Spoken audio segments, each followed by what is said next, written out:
Hello guys, and welcome to another episode of eScoot Talks. Today we have here a Navee V50 and we're going to be talking overall my experience about all Navee scooters that I have after 1 year of usage.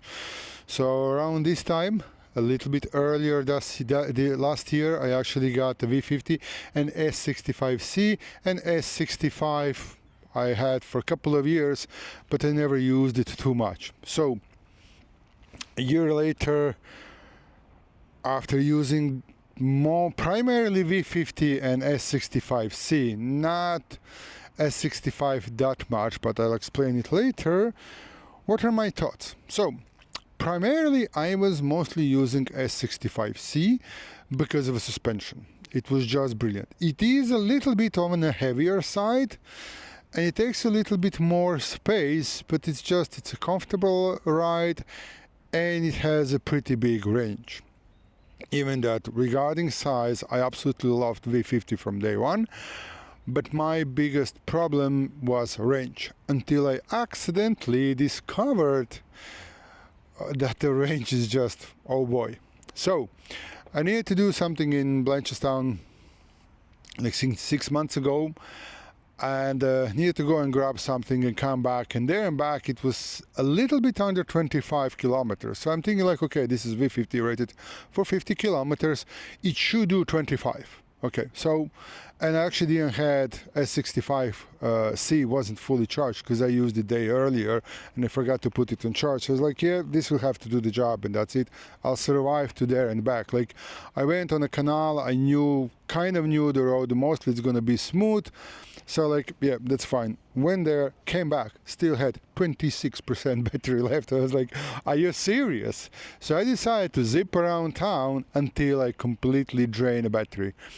And I managed to do over 32 kilometers, just a little bit over 32 kilometers, and it was maintaining 25 kilometers per hour until the battery dropped to only 2%.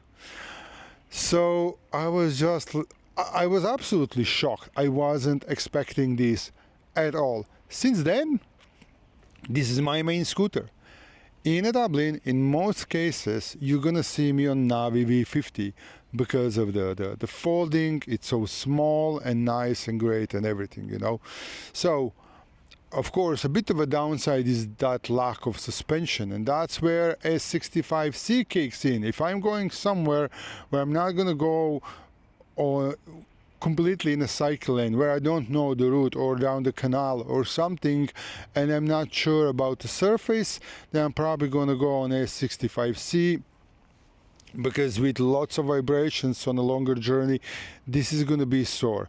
But other than that, and especially for the price tag, this is even better than Xiaomi. There's only one thing where Xiaomi is better than Navee V50 in this case scenario, and that's availability of the spare parts. Because with V50, you know, you're not going to be able to get it like, you know, spare parts anywhere, like, you know, Amazon, AliExpress or whatever. In most cases just directly from Navee, where when it comes to Xiaomi, you can, like, you know, probably this time next year you'll be able to get parts in Walmart and Tesco's, you know. So that's the only difference. Like, you know, 10-inch pneumatic tires are better than Xiaomi. The stock brake is the same. Like on first generations of Xiaomi, I replaced mine with the X-Tech just so that I don't need to play with adjusting brakes all the time. But even stock brakes are pretty fine. And I put on you're actually not going to be able to see, but I put a PidZoom tire pressure monitor. Not that you need one, it has a LED that's going to remind you to check your tire pressure. You can set that up in your app. Just sometimes I can be a little bit on the lazy side, and I have this tire pressure monitor, like, why not? I always wanted to have one. PidZoom sent it to me, and I absolutely love it. Now, we also used a PidZoom charger and hazer to check the battery after a year. But before we go to that, actually a year ago when I only got them, I was showing them to all of my friends, V50 and S65C. So I'll share their thoughts about them, what they told me a year ago when they tried them out, and then we're gonna come back and wrap it up. Okay, Vladas, you tried both of the scooters. So like, I know that you usually don't ride scooters too much. You're not crazy about scooters. You're more into skateboards, one wheels. But like, what do you honestly think about them? Do you like them at all, or you don't like them? Which one you like maybe more? And you know, kind of a feedback. Yeah, I like them. I like the quality of them. You know, I have like G30. Mine was G30 LP, but that one even looks better. You know, and like this big one has like back suspension, front suspension. I don't know, and better quality like G30, so I like Yeah, it much. that's one thing that people actually can't see on a picture. Yeah. They need to see scooter in person, Yeah. and then only then they realize actually how good some things are. Like, you know, I was actually pretty surprised with the phone holder, how actually quality phone Yeah, even holder rubber is. on the handlebars and Yeah, everything. well, Brake lever, everything is like nice to touch and nice exactly quality. that attention to details where you can see is some manufacturer really taking care to make do good scooters, or they are just trying to do something more. So you prefer S65C more, right? For commuting, maybe the smaller one would be Yeah. nicer because it's lighter and I like the handlebar so much. Yeah. This Yeah, folding is that's just it. like, you know, Never it's saw it before, so no, only Navee yeah. has this system, and it's absolutely brilliant. Yeah, and in the you different fold it, it's no movement at all. If you would go to buy scooter, one of the Navee scooters, which one would you buy? Or you wouldn't buy them at all? Now, if I would commute, I buy smaller. So Yeah, the V50, right? yeah. Okay, brilliant. Is there something that you don't like about them? No, I like the brakes as well. The brakes is very strong. Yeah, the S65 has a surprisingly But even brilliant small brake. one has, it's okay as well. Yeah, no, they are really, Yeah, really, this one really is very powerful brake. Euros also tried both scooters. So what do you think about them? Like, if you don't like them, feel free to say. Honestly, is the one thing that's priority here. Yeah, I would say they're both really high quality anyway. I own the Segway 9 bot, was my first scooter. It was similar to this one, kind of a smaller one. And I would definitely say that this one, the braking is much smoother and the ride definitely seems smoother. And the only thing slightly lacking in these two scooters that I don't really like is just the speed.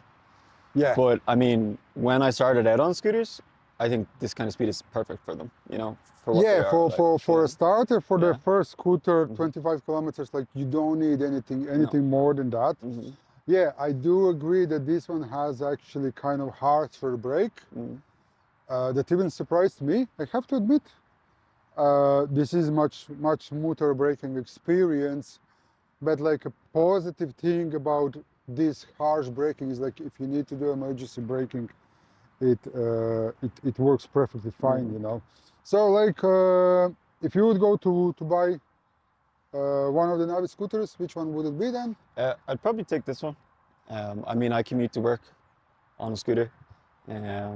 This one's definitely a bit easier to kind of fold up and bring around with you and stuff, but just in terms of a more comfortable ride, I mean, if you're riding it every single day, you know, I think you're going to be happier in the long term if you buy something more, a bit more substantial. Especially on a bumpy road. Something I really like about them as well is the screens and just like the kind of simplistic sort of setup on them as well.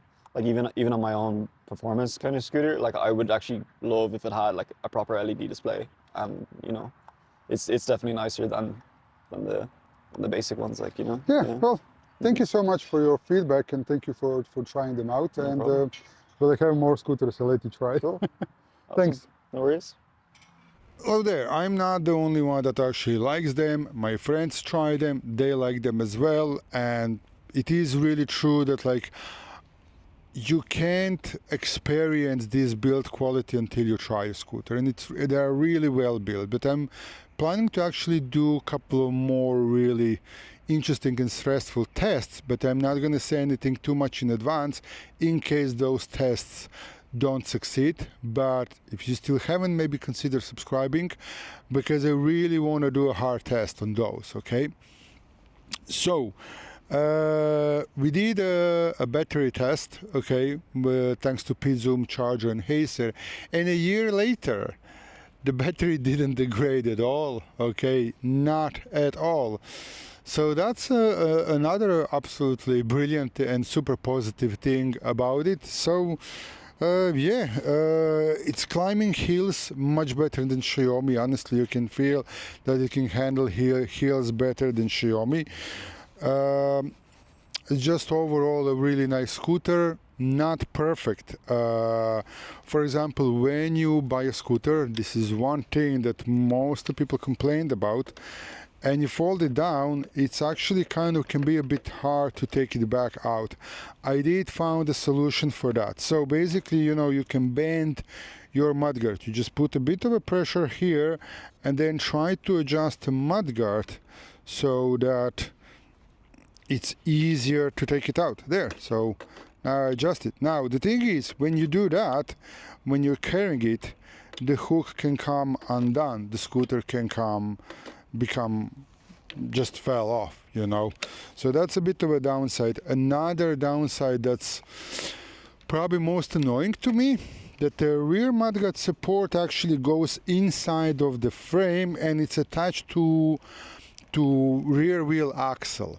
So you can't take that out. You need to actually loosen two screws on the mudguard, dismantle the whole, technically almost the whole mudguard, to be able to slide out the wheel axle, take off a mudguard support, and then replace an inner tube. So like a puncture repair, the way I'm used to do it in 5 minutes on Xiaomi, this is going to take half an hour. So that's another downside. Everything else, guys, honestly, it's really great. And I will actually, if you're in Ireland and looking to get one of those, especially V50, I'm gonna have a price of, I think, $4.99 in a video description down below. There's also gonna be a discounted price for S65C. S65, I don't have it anymore. It's just S65C does everything like S65 does. A similar range test. I did a range test on both of them, so there is no need for me to have two of the same scooters.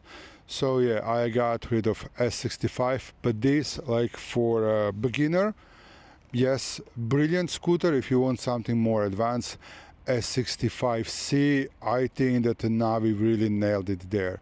So that's gonna be all for this episode. I hope you enjoyed it, guys. I'm gonna continue doing testing on them and bring you more videos, but honestly, yes, I can really recommend them. It's not that I'm trying to sell it to you guys or anything.